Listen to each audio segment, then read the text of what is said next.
जगताना कधी विचार केलाय आपण भविष्यात जगतोय, भूतकाळात जगतोय की वर्तमानात जगतोय? याचा एखादा तरी विचार आपल्या डोक्यामध्ये येतो दैनंदिन जीवनामध्ये? आपण जीवन जगत असताना वर्तमानात जगतो की भविष्यात जगतो की भूतकाळात जगतो? हा मेंदूला दिलेला आदेश मेंदू तसंच आपल्यासोबत करायला लागतो.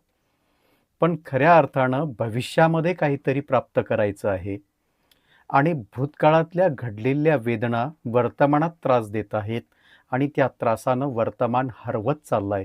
वर्तमानातले क्षण हरवत चालले. आपल्याला वर्तमानात सध्या सुद्या चांगल्या रीतीनं जगता येत नाही. याचं कारण हे आहे की आपण भूतकाळातल्या त्या घडलेल्या घटना आपल्याला चिरवेदना देतात आणि त्या वेदनेमध्येच आपण जीवन जगत असतो आणि वर्तमान आपल्या हातून केव्हा सुटून जातो आपलं आपल्यालाही कळत नाही. भविष्य कधी येतच नाही.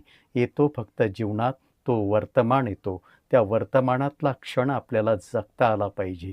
त्याच्यासोबत डील करता आलं पाहिजे. तरच जीवन खऱ्या अर्थानं त्या शिखरावर जाऊन पोचेल आणि आपण यशस्वी आपल्या जीवनामध्ये निश्चित होऊ. नाही तर जीवन पाण्याच्या प्रवाहासारखं तसंच वाहून जाईल आणि एक दिवस मृत्यू आपल्याला गाठेल हे मात्र नक्की. नमस्कार.